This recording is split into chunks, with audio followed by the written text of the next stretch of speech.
As Barbara said this morning, the more you know, the more you don't, the more you know that you don't know. There are so many things that are happening in this nether world behind our backs, things that happen that we are not aware of, and that's going to be more or less the subjects of our next two presenters. Fritz Springmeier, coming to us from Oregon, has spent 20-plus years researching what's been going on in things that most people, not this crowd particularly, but of course most people really have no clue on in the area of influencing actions of people with various types of mind control. He has so much information it's almost incomprehensible. You wonder how anybody put together that much stuff in a 20-year period. One of the books that I have of his is encyclopedia size, and that's only one of whatever 10 or 20 that he's put together. So there is a lot of information for him to try to cram into the next 55 minutes for you, but he will have a workshop, of course. So welcome for the first time here at Global Sciences, of course, another new find, Fritz Springmeier, please. Thank you. Thank you very much. Where were you when John F. Kennedy was assassinated? Do you remember how you felt? How old were you? What were you doing? Where were you when the Challenger exploded? Do you remember? How did you feel when you saw the pictures of the children that were killed at the daycare center at the Oklahoma City Federal Building? Do you remember? These are trauma memories. We remember them distinctly. They are indelibly etched into our minds. However, how many of us know the lie that was programmed into us at each of those traumas? Now, I realize that most of you don't know what I'm talking about, but I'm getting there. See, I'm not challenging your memories of those traumas. Each of us remember those traumas very distinctly. However, the problem is that we don't know the lie that was attached to each of those traumas. In fact, most of us have never even considered that the conspiracy killed John F. Kennedy in full view of this country for a reason, in order to program us a lie. We have never asked ourselves, why didn't they quietly poison him and make it look like a natural death? In spite of John F. Kennedy's good front of being healthy, JFK was a medical basket case. So why didn't they try to take advantage of his natural weaknesses? So we've got two facts here.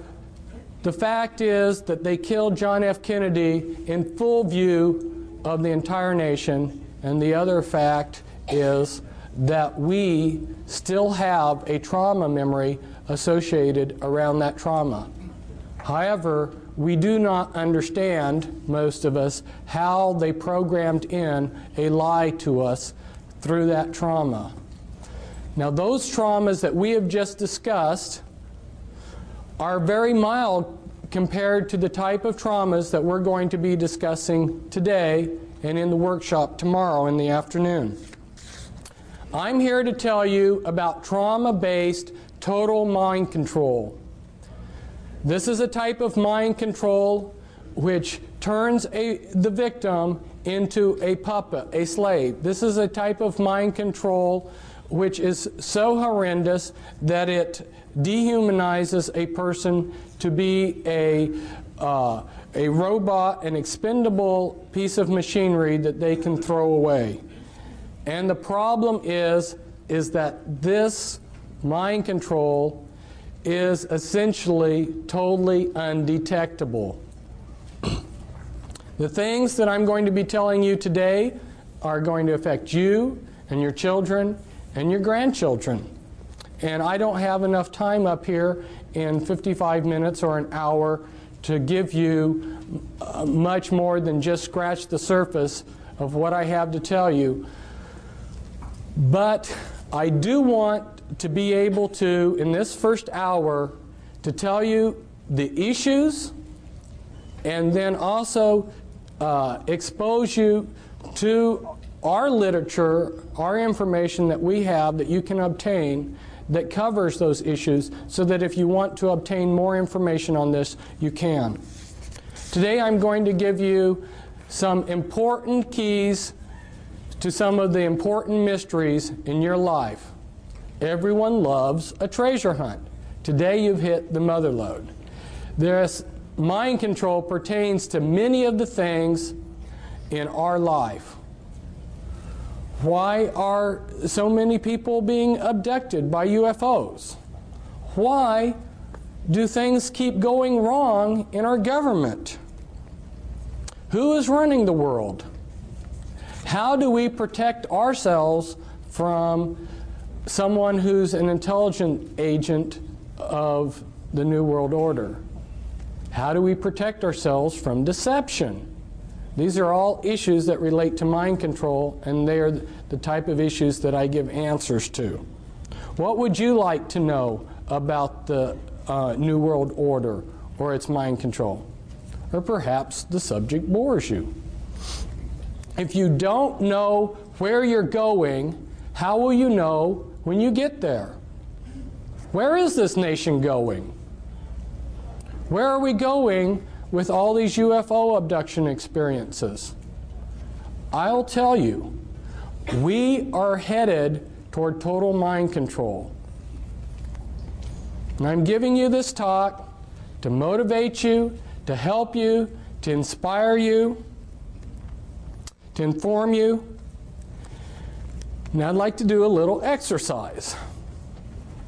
Look at the person on your right and look at the person on your left. Now, I'm not doing this to instill fear into you. But the reason I wanted you to look at the person on your right and the person on your left and then yourself is because one or all of you may be under this total mind control and not even know it. But I'm not saying this to instill fear into you, but I'm trying to motivate you out of your complacency. Because after I found out about this horrendous mind control, which is being carried out on such a grand scale, that my life became insignificant compared to the suffering of the millions of victims. And that's why I've dedicated my life to stopping this mind control, or doing as much about it as I can. But I can't do it all by myself, and nor can I succeed with my co-author, Cisco Wheeler, back there, but we need all of your help. Now, this has been a great conference. There's been a lot of great speakers. But if I was to sum up this conference, I would sum it up as saying mind control and disinformation. What do I mean by disinformation? Today, people don't understand what disinformation is. One needs to go and study, which I have done, how these intelligence agencies that disseminate disinformation, how they operate, and what kind of disinformation they put out. A very good example of this is MI5 and MI6, British intelligence. Maybe a lot of you are aware that British intelligence created American intelligence. And British intelligence is extremely powerful. Before World War II got started, the British had infiltrated the Nazi spy apparatus so that every German agent that was recruited into the Nazi apparatus that was spying on Britain had to become a double agent. 100% of the German agent spying on Great Britain was a double agent for the British. And anyone who joined those spy cells had to become a double agent, or they got dropped, so they kept the continuity. Through those double agents, they disseminated disinformation to the Germans. If you will study the type of disinformation that they fed through those German agents, you'll get a good idea of the type of disinformation that's being disseminated to you all through double agents. Some of them have been up here as speakers. You may think that disinformation is simply passing a lot of lies. No. Disinformation has to look like the absolute truth, but you slip in a little poison with it. So some of these double agents that the Nazis had received very big decorations by Hitler. In fact, one of these British agents, double agents, received the highest award that Hitler could give him, while at the same time he received the highest award that the British could give him. Kind of interesting, huh? An example of how disinformation works. You give 99% true information, and it's that one little piece of disinformation that's the clincher. So through their spies, they fed the Germans the range of their naval radar, but they understated it. Well, the Germans were excited to get any information on the British radar, their naval radar. When the Bismarck sailed, and you're familiar with the battleship Bismarck, because their intelligence agencies had been fed this shortened range of the naval British capabilities of their naval radar, that one little piece of disinformation, they made a big mistake, and that mistake cost them the Bismarck. So see, this is how critical it is to understand how a speaker can get up here in front of you, he can give you 95% good information, and it's that 5% poison that he's going to give you that'll be the clincher. It's very hard to understand, for most of us to understand how disinformation comes about. Now, my co-author back there, she said, "Fritz, you're not going to hold back on these people, are you?" Well, for those of you who don't know me, if you watched that movie Braveheart, when I watched the movie Braveheart, I realized that's me, you know. I've been trying to fight these people, and I've got the same spirit. No, I'm not going to hold back on you people, and I don't think you want me to hold back. You want the whole truth, and I'm going to give you the truth as best as I can. And some of you who don't know may be wondering, who is this Fritz Springmeier character? And so, unfortunately, I need to just take a minute and tell you about myself. Why am I in a position to be up here telling you things that other people can't? I think it goes back to several generations before me. My great-grandfather was a very insightful, wise, intelligent, good man. He lived in Germany before World War I, and he saw, because he was insightful, what was coming. So he escaped in a wagon underneath some sacks of grain across the border into the Netherlands, because he saw that a world war was coming at a time when most of the world was just having a good time. And I think God honored the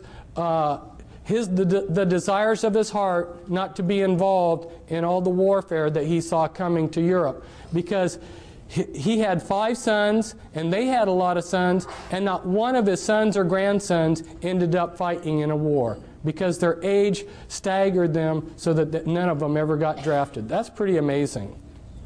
And then if we look at my father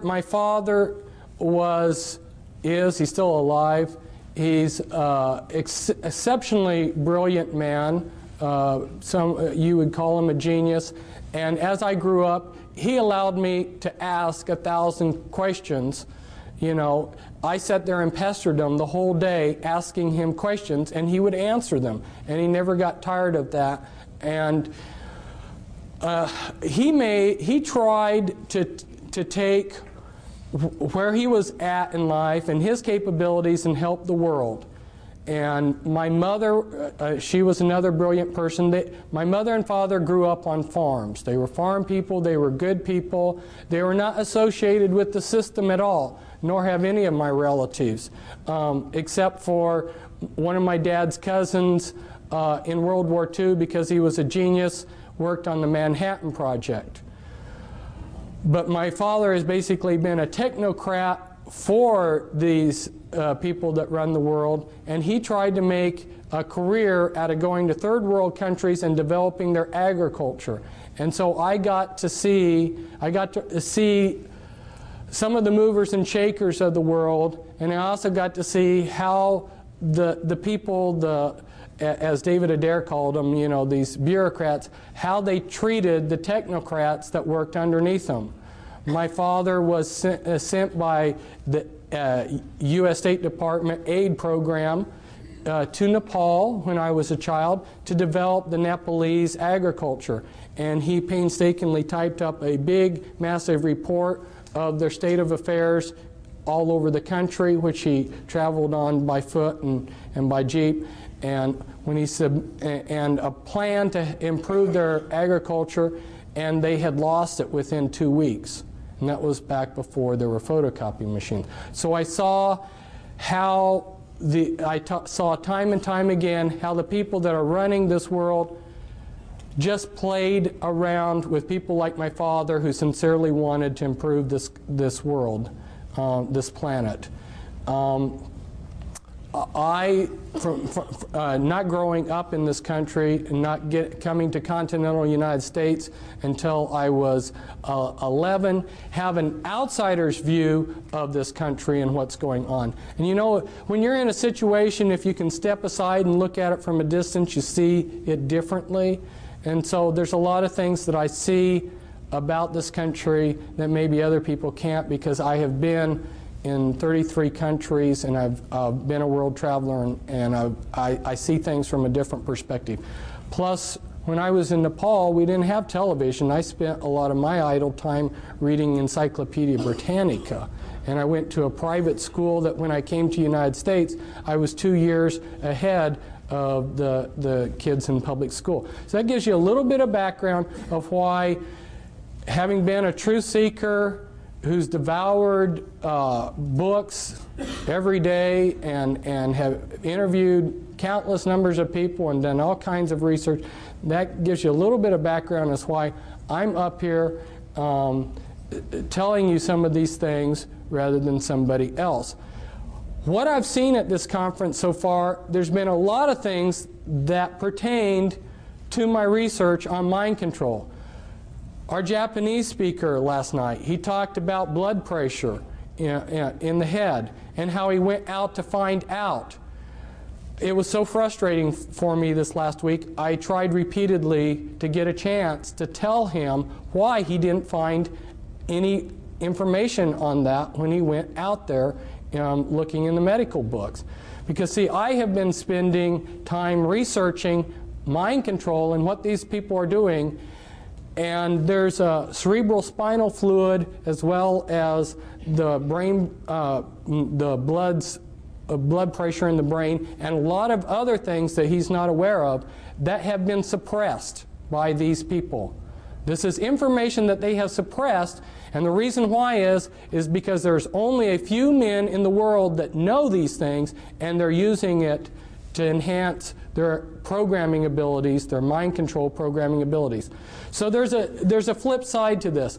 Some of the things that I'm going to tell you about today are horrendous, but the flip side of it is that some of the things that the New World Order and the Illuminati know, if they were put to good use, would be fantastic. I have repeatedly seen that these people are giving us the crumbs of technology and information. In fact, they go to, there's a conference, Bill Gothard seminars, where they teach spiritual principles for Christians.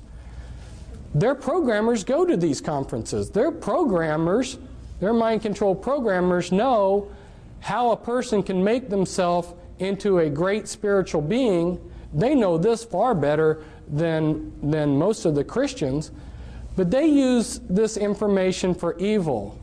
They're able to take and set in things within the life of a person to prevent them from becoming the person that they could have. So there is a good positive flip side to this, but if you saw what I've seen, it would make you angry that these people are taking what could be used for the elevation of mankind and they're using it to enslave us. Now, as I go through this, I'm going to touch on a whole variety of things because, like Dean was telling me, he says, my audience knows a lot about the Illuminati. The thing of it is that the information, the level of information that I'm putting out about the Illuminati, unless you've been in touch with my information, you haven't heard it before, because that's a much deeper level than what the people are telling you. So I need to just touch on some things so you see the type of information that you can get, and this all pertains to the mind control. So we're going to run through real quickly here some overheads. Around this date, Admiral Stansfield Turner, who was head of the CIA, went before a congressional subcommittee, and he admitted to them that yes, the CIA is carrying out mind control on countless numbers of unwitting American victims. And he even went so far as to say the basic methods that they use in this mind control: hypnosis, drugs, and torture. And around this period of time that he was addressing the congressional subcommittee, why the New York Times had this article. Here they mention a couple names of these are mind control programmers. Dr. Ewan Cameron and Dr. Louis Jolyon West. They were two examples of mind control programmers.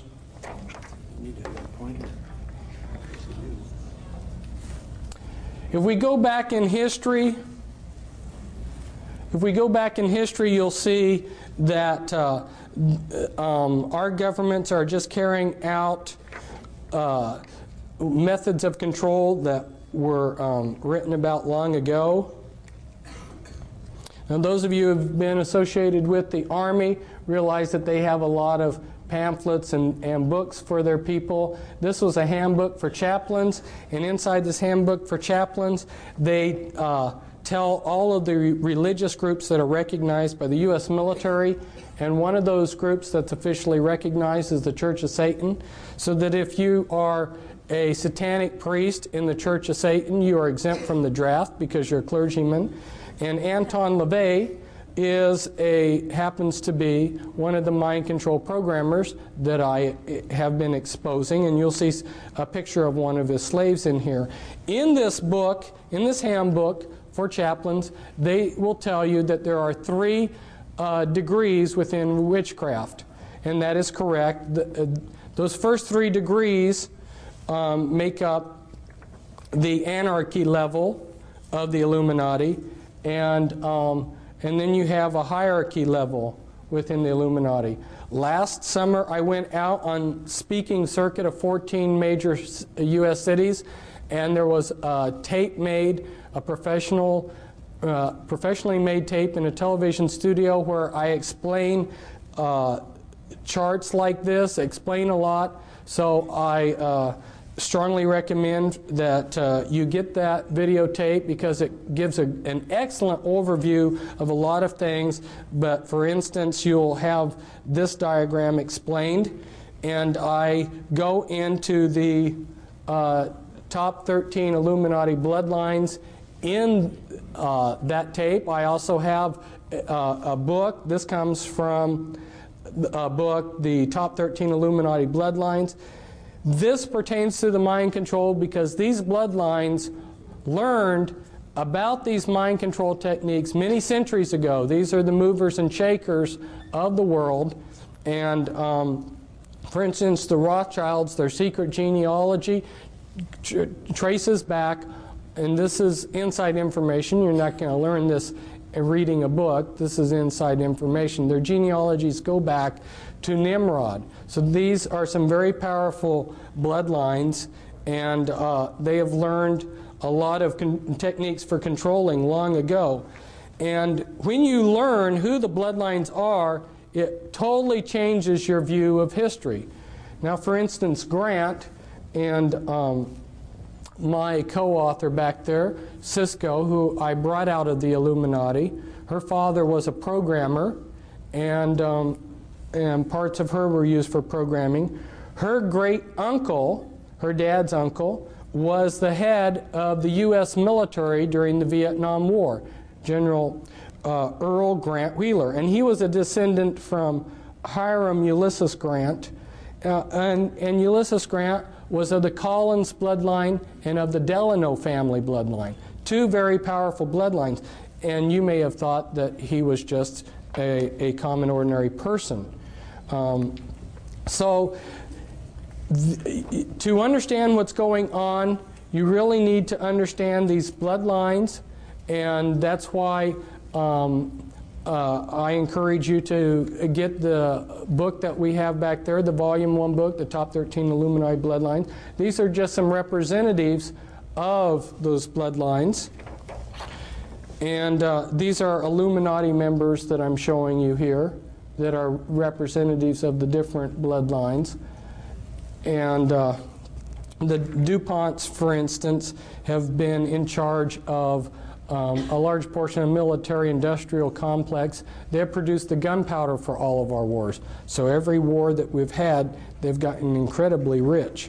They also are into a lot of the chemicals. Every day you use chemicals that came out of DuPont factories. The Freeman family and Gaylord Freeman, head of the Priory of Zion, and this is the Kennedys. Here we see JFK at the Great Pyramid. It seems like a lot of these Illuminati types have made a pilgrimage to the Great Pyramid. And here's Anton LaVey. See if I can get him up a little bit so that the camera can see a little bit. This is Anton LaVey with one of the members of his church, Sammy Davis Jr. Sammy Davis Jr. was part of Rat Pack, which were working with the intelligence agencies and were Satanists. And one of his slaves, James Mansfield, is there kneeling down before Anton LaVey in a satanic ritual. And here was the first presidential model sexual slave that they allowed the public to see. This is Marilyn Monroe. She was, both James Mansfield and Marilyn Monroe had sexual relations with John F. Kennedy. And here I believe that you can see her switching personalities. When I start talking to you more about how the mind control is done, you'll understand what I mean by switching personalities, because they create programmed multiples where they get a Dr. Jekyll, Mr. Hyde effect. And here's, this is Winthrop, who's said to have the largest porn collection in the world. And the mind control slavery relates to the porn, the type of porn that they do too. This is Guy de Rothschild, very powerful man. His bloodline will have the Antichrist, and that's his son, David. And here's the Russell family, and represents the Russell family. And here you see Bill Clinton. This is a hypnotic induction for a mind-controlled slave. He hypnotically inducts them. And then you have William Huntington Russell and Samuel Russell, which tie back into your slave trade. So see, these people, these Illuminati families have been involved in slavery for a long time. And they've been involved with mind control techniques for a long time. A lot of what they did with the black people was for purposes of, they were very skillfully using trauma and divide and conquer against the black people when they enslaved them. And I don't have time to go into all the ideas behind what they did to the black people, but just leave you with the idea that the reason that they brought over the black people like they did in the ships, with so many dying, and the way they separated them from their past and everything, it was all utilizing mind-controlled techniques. And this is some other Illuminati bloodlines here. The Lee family, Li Ka-shing, billionaire in Hong Kong. Some others. Hitler was of the Rothschild bloodline. I found out that Scotland was very important to all of this, and I just highlighted some of the Scottish clans that were involved in the Illuminati. And for some of you that need to see this, because you wonder if satanic ritual abuse does occur, I got this out of a museum, and it's written it's an oath to Satan that's written in the blood of the person who made the oath. And this is very standard for people within the Illuminati. And this all relates to how the mind control is done, because a lot of you can't separate the rituals, the satanic rituals, from the mind control programming. They dovetail in. But they're also using alien themes in the mind control too. And again, I will explain this in the videotape. It's a castle in Belgium, an important castle of the Mother of Darknesses, which is a rank within the Illuminati. This is the front entrance to it. The Illuminati have set up objectives, okay? And then those are broken down into components, and then they use different parts of society to bring those objectives about. They want things to happen as if they're happening naturally. From debriefing people that have heard planning sessions where the 20-year and the 30-year and the 50-year plans of the Illuminati were explained in detail, one of the major components to their plans is they want everything to happen as if it's unfolding naturally. So where the mind control slavery is so important is they have salted their people throughout all levels of society. There is no religious group, there is no philosophy, there is no political group that can't be infiltrated with their mind-controlled slaves. Here's an example of another objective. And you can see how they've broken it down into components, and then their people that are salted throughout different areas are bringing about those goals. This is explained in the videotape, so I won't explain it, but it shows the type of thing that I go into in some of my literature, in some of my books. And this is the Illuminati occult area boards that when they went to make federal regions, they copied the boundaries that the Illuminati occult area boards already had. And again, this is the type of thing that we talk about in the videotape. And you may say, what does this have to do with mind control? It's because healthcare and control of grains and all of these different things that we see being controlled behind the scenes, the way that they are able to control them is with these programmed multiples. And that's why people are saying, well, I can't believe that there's a conspiracy because I don't see it. No, it's being very subtly done behind the scenes. Here, Alice Bailey, who was connected to these people, was head of Lucis Trust and wrote quite a few books, started 140 New Age groups. She writes, "Years ago I said that the war which may follow this one would be waged in the field of the world religion. Such a war will not work out, however, in a similar period of extreme carnage and blood. It will be fought largely with mental weapons and in the world of thought. It will involve also the emotional realm from the standpoint of idealistic fanaticism. This inherent fanaticism found ever in reactionary groups will fight against the appearance of the coming world religion and the spread of esotericism.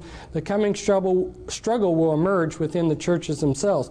She's talking about mental weapons. Now, she doesn't spell it out here, but what she's talking about is the mind control that I'm talking about.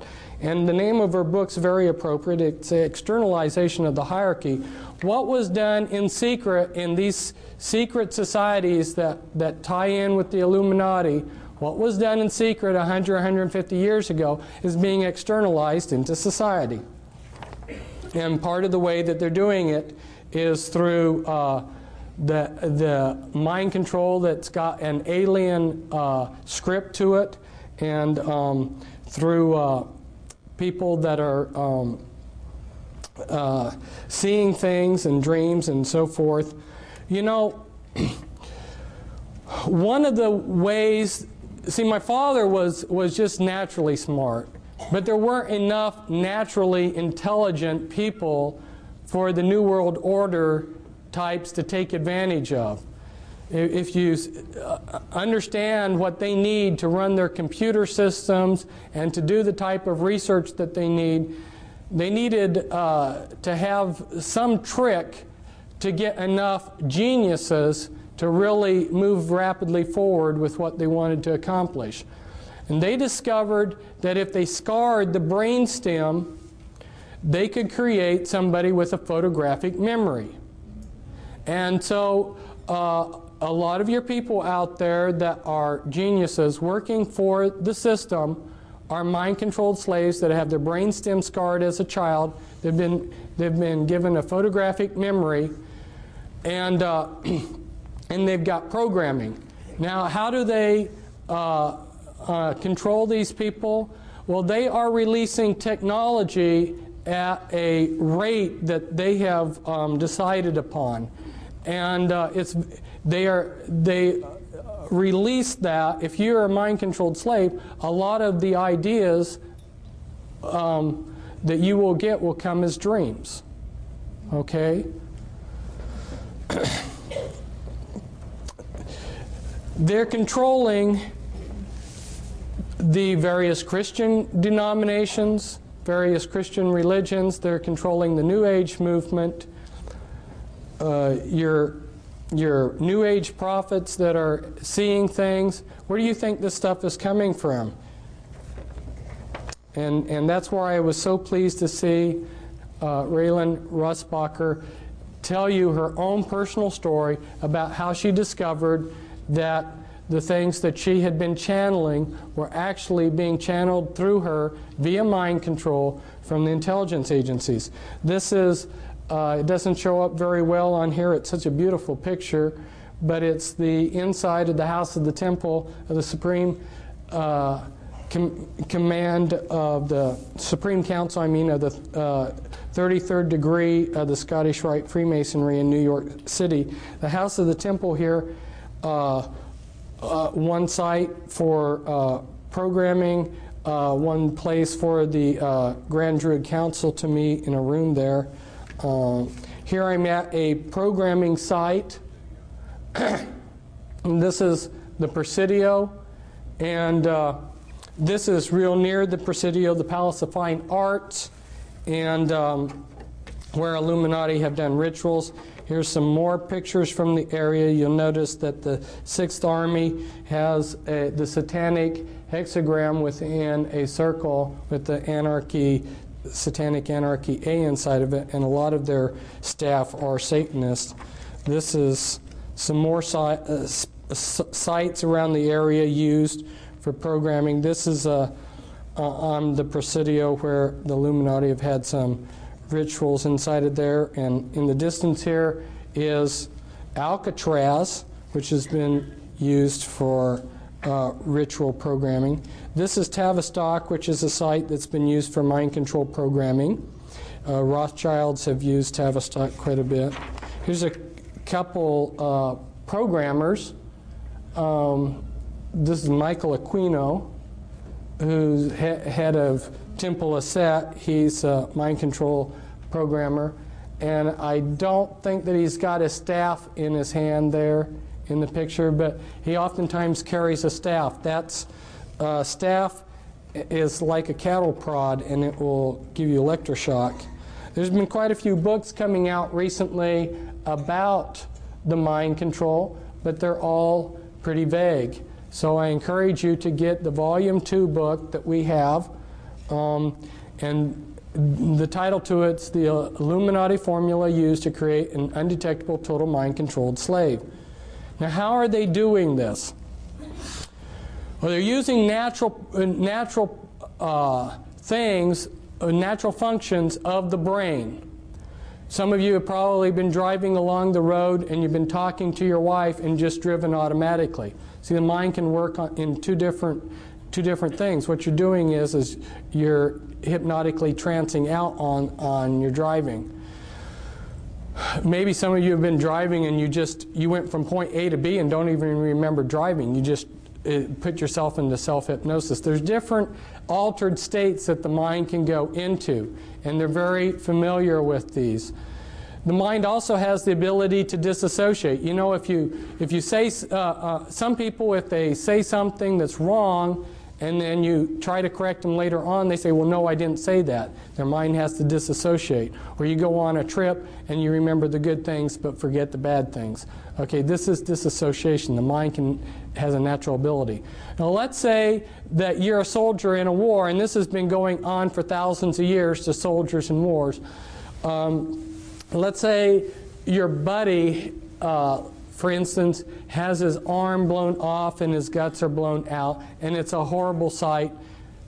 The mind protects itself, and if you look at it on a timeline, and at this point in time is that trauma, if the trauma is severe enough, what the mind does to protect itself, it builds amnesia walls around that trauma. Well, the Illuminati learned this a long time ago, and so what they do is they compartmentalize the mind. They take a small child and they just traumatize the heck out of it and split the mind and build all these amnesia walls between all these traumas. The worse the trauma, the better, because the better the trauma wall. So the most horrendous traumas you can possibly imagine are the ones that they want to use. When you've splintered the mind up into many pieces of disassociated pieces, then you can go in and pull that piece up to the front of the mind, and you can construct out of that piece of memory whatever you want out of it. Now, you remember that some people have said that the human mind is like a huge computer, and if you got all the computers of the world together, in some ways your mind would excel. You would be all of the computers in the world. You've got a fantastic computer here. Well, you know how a computer can section off memory. You know, when you turn on your computer, if you need to reboot it, it reboots out of memory that you can't get to. In order to make a functioning computer, the big hurdle that they had to jump over was to be able to create memory that you couldn't access. Well, that's what they're doing with the mind. They're splintering up your memory into thousands of little pieces. My co-author on a couple books on the mind control, her mind was split 30,000 ways. Now, you take those pieces of the mind, yeah, tremendous amount of trauma. Think of the amount of trauma it takes to split the mind and then multiply that times 30,000 times. Tremendous amount of trauma all through these people's lives. So you take that piece and you can make that piece of the mind into anything you want. Now, let's say they take one piece and they show it films, and through the programming they make it into a particular personality. Well, what they want to do is they want to make the most perfect front for their slave possible. And so They will test a slave, they will test a victim that they're going to make into a mind-controlled puppet. They'll test them when they're a small child. And I go into the techniques in the book as to how they can test as to what your abilities are. They use EKG tests, and they know how to determine what your abilities are as a small child as to when you would grow up. So they plan out your life ahead of time. They say, this one will be a doctor, this one will be a lawyer, this one will be a scientist working on rockets, this one will be this one will be that, okay? And depending on what they're wanting you for will determine the type of programming they give you. So it's very systematic, and because the movers and shakers of the world have all of the resources, basically, they can move these people into whatever field they decide for them, so they become the top of their field. Now, their front personalities are very legitimate, sincere people. They don't know about the Dr. Jekyll, Mr. Hyde effect. Imagine yourself being a Christian minister and horrors of horrors finding out that you've got disassociated parts of yourself that are Satanists, that are satanic, that go to Illuminati rituals. We recently had a minister fly in with his wife. He heard me speaking last summer on my lecture circuit, and when he heard me talk about the Illuminati, he realized there's nobody else that understands the Illuminati or the type of programming I have that can help me. There are very few people out there that understand this. That's why he came to visit us. That's one reason why I needed to talk to your people, Dean, about the Illuminati, is because since we have been here in this conference, there have been a number of people that have come up that have discovered that they have this kind of programming. They've come, they've gotten our material just since we have come to this conference. And there's other people probably that will learn it too. And so it gives people that are victims of this some confidence that there's somebody out there that will understand them when they hear that there's a few people like myself that really understand in depth what the Illuminati is all about. Now, this is comes from a book. I took it from somebody else's book, but this is somebody who's trying to develop artificial intelligence for computers. He's extremely brilliant. He understands the mind perhaps better than anybody, and he's showing the processes of memory and motivation. And I'm just throwing these diagrams up to you to show you that the natural mind is not one monolithic thing, but it's many components. And the Illuminati understand what those components are and how to divide the mind from itself and how to control those processes. For instance, if you electroshock somebody, you destroy their short-term memory for about 24 hours. So every time that Cisco was used for some purpose, let's say she was running drugs for them or being used as a sexual slave or whatever they were using her for, on a daily basis practically, they would electroshock her.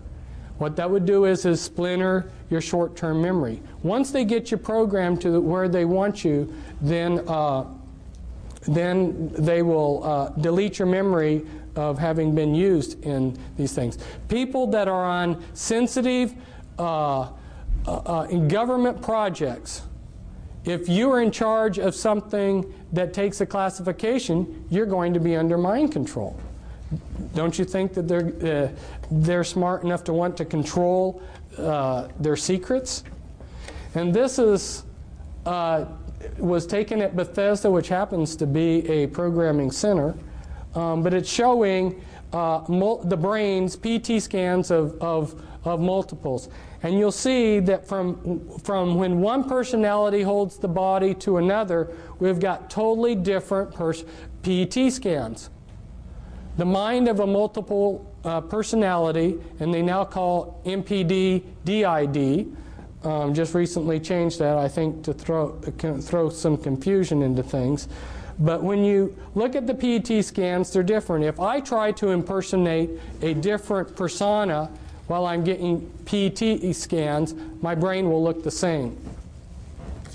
The programming is layered in, and this comes from another one of our books back there.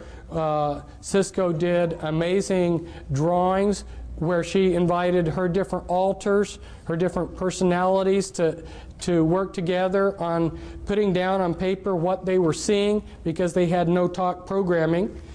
And the programming that is so sophisticated, in the 3-hour workshop, I'm going to try to go through step by step and give you more of the details of how it's done. And of course, you've got the Volume 2 book, which explains it from A to Z too. But there's so much to talk to you about. I mean, how they're using implants, and on and on and on. And I'd love to tell you everything that I know. But as they go in and splinter a person's mind into thousands of disassociated pieces, they have to put those pieces together in some fashion that's going to be useful to them. So then they're structuring. And as they build the structures, they like to use structures like this. Like this is an infinity type structure, so that the person being programmed, they get a feeling like there's no beginning or no end to the programming. It gives them a hopeless feeling. But the type of sophistication, the level of thinking in this programming is so in-depth. This is when they're doing the structuring. This is the beginning of a chart showing the beginning of some structuring that they're doing. And then when the master finally, the programmer or the handler finally has finished programming the slave, he will have a 3-ring binder, a laptop computer with pages that look like this. And if he wants to call up a particular altar, he would say, like Brown Levi 2003 11A, Brown Levi 2003 11A, Brown Levi 2003 11A. That right there would be the access code to pull up a particular personality that they would want. And a lot of these personalities will not live in reality. They live in a total science fiction world. They've been dehumanized. Here's how one of Cisco's alters perceived herself. And they use Walt Disney movies for the programming. As you can see, this is from a Walt Disney movie where a doorknob it takes on life. If you showed a Walt Disney movie like this, you're creating the images for them to use hypnotically as they go in and do the behavior modification and hypnosis on that altar. And so this could be used to create a doorknob altar within a person's mind. And as they go through the dehumanizing process, like in Cisco's system of altars, all but the front altars in her had lost their hearts. They did hypnotic surgery where they took out the hearts out of these altars and replaced them with a heart of stone. So, and that's so that these people can't give their hearts to Jesus. Because if you would talk to these altars and say, give your life to Christ, they'd say, I don't have a heart. I'm not a human. And then they've been dehumanized to think that they're maybe a horse or a dog or a cat or whatever. They build bodysuits out of implants. And you heard about last night about the biochip, how they're able to make a miniature computer that's very, very tiny, the size of a cell or even less. That's true. And they attach these tiny, you have to understand how computers are made. All a computer is an on-off switch. Anything that will consistently do one thing consistently, move in a particular direction or something, can be used as an on-off switch. They take strings of carbon atoms. They use DNA templates. Anyway, they make mini computers that are extremely tiny, attach them to viruses. Viruses have a liking for a particular part of the body. They will build a bodysuit of implants in you with these tiny computers, put in a master computer in the back of your neck, and these are just a few of the sites. These are the audio implants. There's about 6 different major categories of implants. You've got mimics implants, you've got auditory implants, holographic implants anyway, and when they program, they layer in the programming. They use a lot of, some of the base programs are your Alien scripts, your Alice in Wonderland and Wizard of Oz. Those are very common base programming scripts. And also Star Wars and Star Trek. Star Trek's a big one. What are the implications of this mind control? You've heard the term paradigm shift. The implications of this mind control are so mind-boggling that it's taken me years to make what people call the paradigm shift, to really comprehending everything we see. Nothing is as it looks, okay? And anything that is clean has been infiltrated and been dirtied. It's incredible. And this is a newspaper article where people are immigrating, where they're coming into the United States from. And of course, if they put Eastern Europe up here as something, it would be right up there probably in the top 6. But you see Russia and China and Vietnam right up there in the top countries that are sending us immigrants. These are countries that are also practicing mind control. How many Spetsnaz agents have been infiltrated into the United States? We're not being protected, but we're being moved towards a one-world government. Well, they will give us perhaps something that looks like this. This is one of the plans of what they want to give us. It looks real nice, and it looks like we are ruling ourselves through this world government. The problem is that with the mind control, they will control everything from behind the scenes. So, including, I had a friend who was a mind control victim, and one of the insiders that is trying to fight the New World Order came up to him and said, this was back in 1990, and said, "You are a monarch mind-controlled slave." He didn't know what that meant. He said, and this insider said, as proof of who I am and that my information is for real. This was 6 months before the primary election in which Bush and Clinton ran against each other. He pulled out a map, and it had all the votes for the final votes of the presidential campaign, the Electoral College votes, and the final popular votes. And these men found out the same thing that I found out from various sources. James Collier and his brother, they spent 20 years tracking down how the voting is rigged.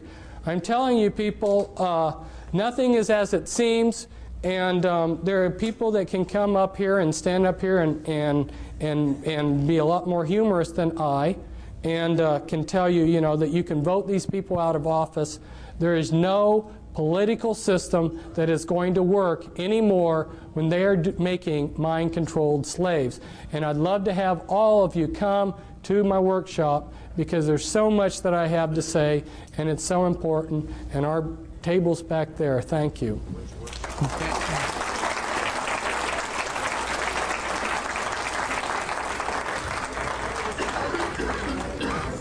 Again, thank you very much, Fritz.